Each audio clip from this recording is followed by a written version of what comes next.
Mengenai putusan MK, silahkan ditanyakan ke Mahkamah Konstitusi.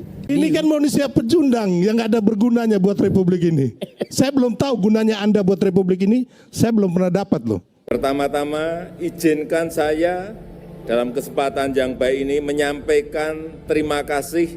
Jadi kau nggak usah ngomong kayak begitu. Sekarang ini gunanya kau buat Republik ini apa? Dicek semuanya, dicek langsung, jangan ditanyakan ke saya. Kerjanya memang begini, pecundang.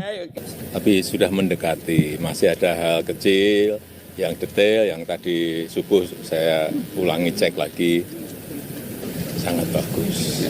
Dia ini ya kan, dia ngomong ngawur-ngawur, ngaco-ngaco, ini mana buktinya? Ya memang belum selesai, ini pekerjaan besar, yang sangat besar, ini adalah pekerjaan panjang, jadi tahapan demi tahapan, step by step, satu-satu. Kau ngomong panjang kali lebar, kau bodohin orang lain, saya jangan. Tadi malam saya juga tidur di Istana Negara, nyenyak. Pules. Anda ini ngomong apa Anda ini? Ya. Kalau tadi malam, ya nyenyak, pules, subuh bangun langsung muter. Dia hanya muter-muter, nggak bisa bukti. Nggak ada ini manusia. Ini manusia pecundang, ya, yang sangat merugikan bangsa kita ini dengan kebohongan-kebohongan yang dia lakukan. Nggak ada kan? Mana buktinya yang kamu bisa berikan saat ini? Udah muter kemana-mana saya tadi. Mana? Nggak ada. Kau nggak usah ngomong. Ya pagi tadi. Kamu bodoh. Goblok kamu.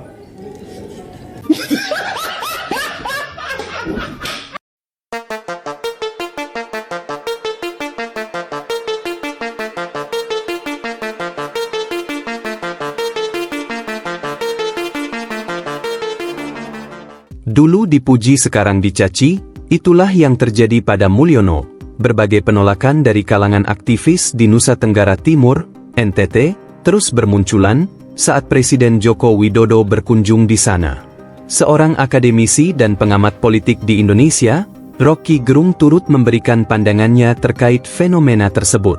Menurutnya, apa yang diterima Presiden Jokowi sekarang itu berbanding terbalik dengan masa awal pemerintahannya. Ya, pada akhirnya kita melihat tragedi ini, bahwa Pak Jokowi dulu dipuji-puji oleh masyarakat NTT. Sekarang semua pujian itu berubah menjadi cacian. Katanya, dikutip dari kanal YouTube Rocky Gerung Official pada Rabu 2 Oktober 2024. Menurut Rocky, hal tersebut dilandasi karena terjadinya inkonsistensi yang dilakukan oleh Presiden Jokowi. Semua undangan berubah menjadi penolakan, karena tadi inkonsistensi dari Presiden Jokowi, ujarnya. Dirinya pun kembali membuka janji kampanye Presiden Jokowi sebelum menduduki masa jabatannya. Pak Jokowi pernah menjanjikan dulu, banyak hal yang bagus di NTT.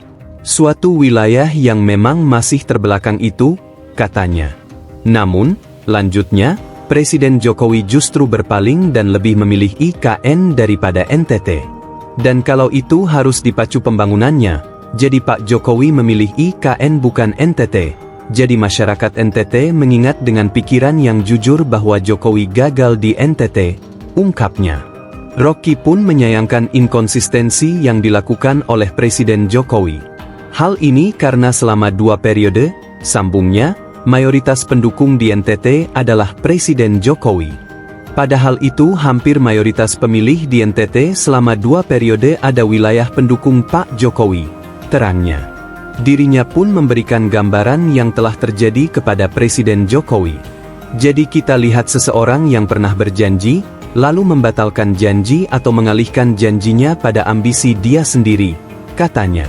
Ketika Presiden Jokowi, tambahnya, mengetahui jika terjadi kemakmuran yang turun di NTT, seharusnya dilakukan investigasi di NTT untuk mengatasinya. Kalau Pak Jokowi mengerti bahwa ada tingkat kemakmuran yang turun di NTT, maka mustinya ada banyak investasi yang dia janjikan di situ, tegasnya. Dirinya pun memberikan contoh terkait investasi yang dimaksud.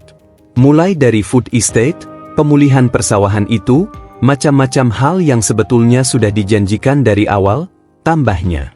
Menurutnya, para kalangan yang melakukan penolakan tentu telah melakukan pembahasan yang sungguh-sungguh sebelumnya.